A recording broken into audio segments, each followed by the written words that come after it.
In a world where safety and security are, well, pretty much paramount, how do we really make sure the institutions designed to protect us are also held to the highest standards? How do we, the public, actually get a meaningful say in how our police operate? Beyond just, say, reporting a crime. Today, we're diving deep into a really foundational piece of legislation from South Africa, the Civilian Secretariat for Police Service Act of 2011. Now, this act, we've checked for updates as recently as March 28, 2025, and its last changes were incorporated way back on December 1st, 2011. It lays out a critical mechanism for accountability and transparency, too, within the police service. So our mission for this deep dive is pretty straightforward.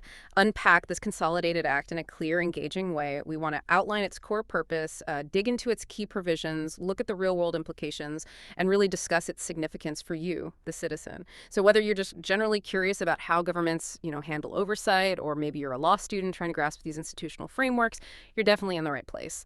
Our goal is really to explain this pretty complex act clearly for everyone, using plain language, but also touching on the key legal terms and maybe some examples. And what's really fascinating here, I think, is how this act directly tackles a constitutional mandate. It's all about civilian oversight. The aim is fostering greater public trust and ensuring the police service functions with integrity, serving the public interest first. That's the core idea. Okay, let's unpack that with the why. What specific problem was this act trying to solve? What's the sort of legal bedrock it stands on? Well, if you look at the spirit of the act, right from the preamble, it emphasizes fundamental human rights. That's the starting point. It talks about every person's right to life and security, and crucially, freedom from all forms of violence. Doesn't matter if it's public or private sources. Okay, so it sets a really powerful tone from the outset. Exactly. And it connects that directly to the state's constitutional duty. The state has to respect, protect, promote, and fulfill those fundamental rights listed in the Bill of Rights. So it's deeply rooted in the idea that the police, while they're obviously vital for security, they also have to be accountable for upholding those exact same rights. Precisely. And, linking this to the bigger picture, the Act clearly acknowledges a societal need. It's about promoting democratic accountability, transparency, and openness within the police service, and also fostering genuine cooperation, that partnership between the police and the communities they serve. Right. This all ties back to the police's constitutional role, fighting crime, maintaining order, protecting people and property, upholding the law. In fact, South Africa's constitution, Section 208 specifically, actually mandates the establishment of a Civilian Secretariat for the police service. So this act is essentially the legislative tool to make that happen. Got it. So the act is basically the legal blueprint for turning that constitutional mandate into a functioning reality. What are some of its main objectives then? What does it aim to achieve? Well, at its core, its first job is establishing the Civilian Secretariat itself, operating under the direction of the relevant minister. That fulfills the constitutional bit. But beyond just creating it, the Act clearly lays out the framework for civilian oversight. That's the key phrase. It defines the Secretariat's specific functions and powers, giving it, real teeth. It sounds like it's not just about setting up one single body, but more like a whole network. That's right. It establishes these crucial forums for cooperation and coordination.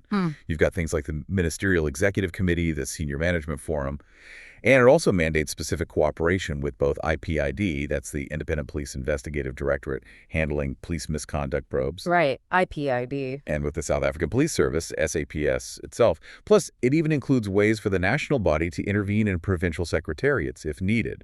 So it aims for this interconnected system of accountability, top to bottom. That makes a lot of sense. Okay, so let's talk about this Civilian Secretariat itself. How is it actually set up? What makes it truly civilian and hopefully effective? Okay, so the Act sets it up as a designated national department. That gives it formal standing within the government structure. And critically, it's financed from money appropriated directly by Parliament. Oh. Which gives it that stable, independent financial footing. It's not reliant on, say, the police service budget for its funding. That financial independence really does sound like a fundamental safeguard, doesn't it? What about its operational philosophy? How does it approach its work? Absolutely fundamental. And the Act spells out its core operational principle very clearly. Section 4, subsection 4, states it must exercise its powers and perform its functions without fear, favor, or prejudice. Right, impartiality. Exactly. That impartiality is key to its role as an independent watchdog. It has to act in the interest of maintaining effective policing and a high standard of professional ethics within the police service. It's also worth mentioning that provincial secretariats, they're set up to assist the national body at the provincial level, working within the principles of cooperative governance. Okay, that foundational setup makes sense, but for you, the listener, what does this civilian secretariat actually do day to day? What are its specific objects and functions? This is where, the rubber meets the road. Well, its objectives are pretty broad and quite impactful. First off, exercising genuine civilian oversight. That's number one. It also provides strategic advice to the minister on policing policy. So it's a key link between the government and, well, the reality on the ground. They're tasked with implementing partnership strategies, trying to mobilize different stakeholders, community groups, others for better service delivery and community safety. So actively building bridges. Yes, and a key objective is promoting cooperation between itself, the police service, and IPID. They also provide guidance to community police forms, really aiming to strengthen that local engagement. So it's not just a kind of high-level review board, but an active participant trying to improve safety. What about its functions? How does it actually put those objectives into practice? Right, the functions are the practical steps. It monitors police performance, it assesses their policies, their systems, and then recommends corrective measures. It also keeps a close eye on how the police budget is used, ensuring it aligns with policy directives. Okay. And a really specific, powerful example of its potential real-world impact, it has the function to monitor and evaluate compliance with the Domestic Violence Act of 1998. Wow, okay. And it can even make recommendations on disciplinary procedures for police members who don't comply. That shows it can drill down to individual accountability, which is significant. That feels like a very strong mechanism for real-time impact, not just looking back after something goes wrong. What else is on its plate? Well, the Secretariat also conducts necessary research. It provides evidence-based policy advice to the minister and to Parliament, which helps shape future laws and strategies. It carries out quality assessments at the police service, identifies problem areas, reviews police practices, and tries to develop best practice models for policing. Trying to be proactive.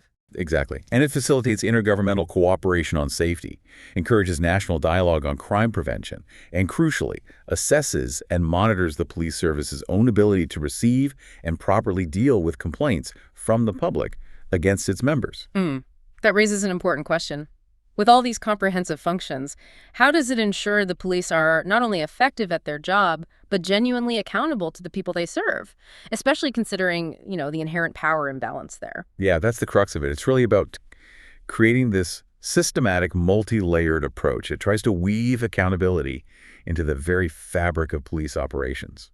So by monitoring everything from the budget to specific laws like the Domestic Violence Act, they're looking at tangible outcomes, not just abstract policies. Right. The power to do research and propose best practices means they can, hopefully, proactively address systemic issues, not just react to scandals or problems after they happen.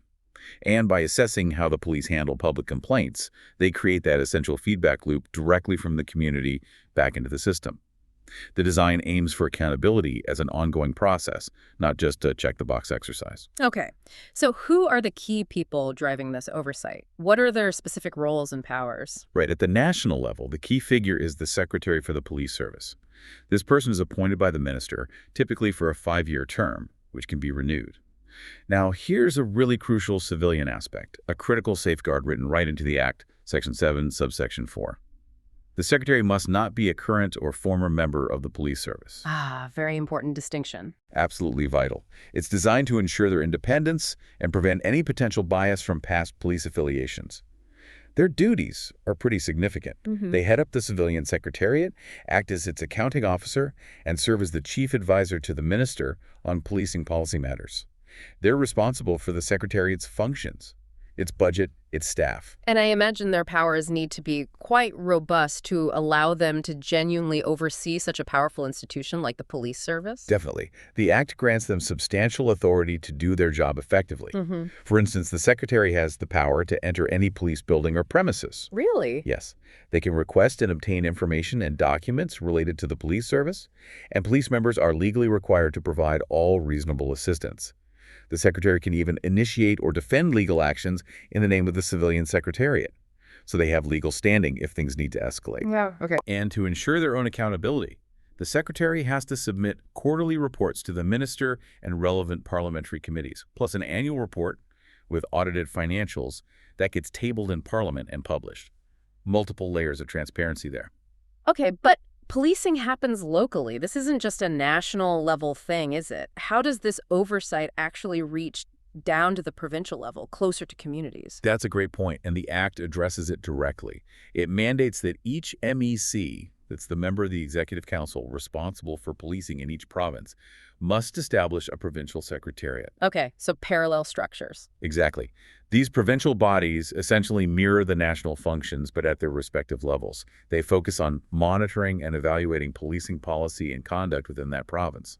They also work on promoting community police relations and strengthening local community safety structures. And who leads those? They're headed by heads of provincial secretariats. They're appointed by the MEC in consultation with the national minister, also for a 5-year renewable term. And critically, the same rule applies. They cannot be current or former police members.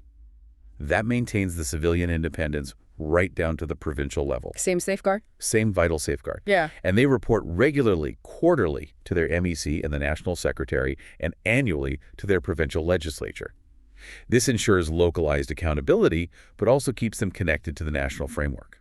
Okay, this sounds like quite a complex structure. Lots of moving parts. National, provincial, MECs, the minister.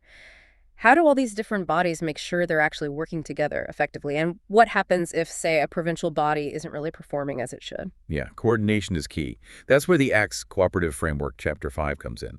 It sets up mechanisms for interaction. For instance, the National Secretary and all the heads of the provincial departments have to meet at least quarterly.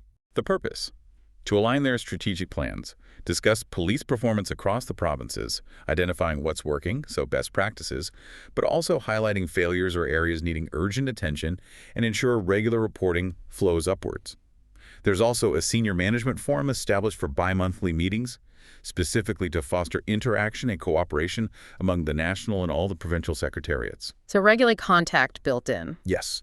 And at the highest political level, you have the Ministerial Executive Committee. This includes the national minister as chair and all the provincial MECs responsible for policing. Their job is to facilitate close cooperation between the national and provincial spheres, discuss policing matters of common interest, policy alignment, things like that. So it's designed for constant conversation and alignment across all levels. But what about that scenario if a provincial secretariat just isn't cutting it, isn't fulfilling its mandate? The Act includes a crucial mechanism for that: intervention by the National Civilian Secretariat. Section 26 allows the minister to instruct the national secretary to step in and intervene in a provincial secretariat's affairs. This can happen if the provincial body is demonstrably unable to perform its functions effectively or meet its obligations under the Act. It ensures accountability across all levels and acts as a kind of safety net if a provincial body is failing. Okay, that's an important backstop. Now, what about the crucial relationships outside the secretariat structure? How does the Act make sure they work effectively with IPD, the investigators, and with SAPS itself, the very police service they oversee? Yeah, that interaction is absolutely vital for the whole system to have any teeth. The Act mandates specific cooperation with IPD. The Civilian Secretariat must consider the reports it receives from IPD, obviously. But maybe more significantly, Section 31 says it must also monitor the police service's implementation of IPD's recommendations. The follow-through. Exactly. It adds that powerful layer of accountability. It's not just about IPD investigating misconduct or finding systemic issues. The Secretariat is tasked with checking if SAPS actually acts on those findings and recommendations. That's huge. So they're not just getting reports filed away somewhere, they're tracking the implementation. What about cooperation from the police service itself? Are SAPS members required to play ball? Yes, absolutely. Yeah. Section 32 is very clear. It states that SAPS members are legally mandated to provide full cooperation to the Civilian Secretariat and the Provincial Secretariat. Yeah, cooperation. Full cooperation. That includes providing necessary information, records, access, and assistance with monitoring functions like, for example, checking compliance with the Domestic Violence Act provisions. So this whole comprehensive framework, it really reveals this intricate dance, this web of relationships between the oversight bodies and the police service. It's all designed to create a robust system of checks and balances, ideally one that fosters both public trust and police effectiveness. So pulling this all together, what does this actually mean for you, the citizen listening? How does understanding this deep dive, this act, empower us in the real world? Well, I think one key takeaway is that this act represents a very deliberate shift. It moves beyond just general talk about safety and security to focus specifically on civilian oversight of the police service. You could even see this in the Act's own amendments in the schedule. It formally changes the name from the old Secretariat for Safety and Security to the Civilian Secretariat for Police Service. More targeted. Much more targeted. It highlights a very specific focus on police integrity and accountability. It creates, or aims to create, a transparent framework for that. And importantly, it provides concrete avenues, at least in theory, for public engagement and feedback through things like community police forums and the complaints monitoring function. And maybe for any law students listening, it's a really tangible example of how broad constitutional principles get translated into detailed statutory law and actual institutional design. You see how theory meets practice in governance. Yeah, this deep dive really shows us how a piece of legislation, seemingly dry on the surface, can fundamentally shape that crucial relationship between citizens and the state, particularly the police. It's not just about abstract rules, is it? It's about building trust and ensuring that significant state power is exercised responsibly. Well, that brings us towards the end of another deep dive. We've taken what might seem like dense legal text and hopefully given you a clear shortcut to being well-informed about a really critical aspect of public safety and governance. Yeah, we've seen how this act tries to establish a vital civilian mechanism, aiming to ensure our police serve the public effectively, accountably, and ethically, really trying to embody those principles of a democratic state. So, as you go about your day, maybe consider this provocative thought. How does understanding the role of civilian oversight, like the system this act sets up, empower you personally to engage more effectively with your own police service? How does it help you demand accountability in your community? And maybe even broader, how might such a framework, with its focus on civilian control and cooperation, inspire similar oversight structures in other critical public services, not just in South Africa, but potentially around the world? Something to think about. Thank you for joining us on this journey of discovery. Until next time, keep digging deeper.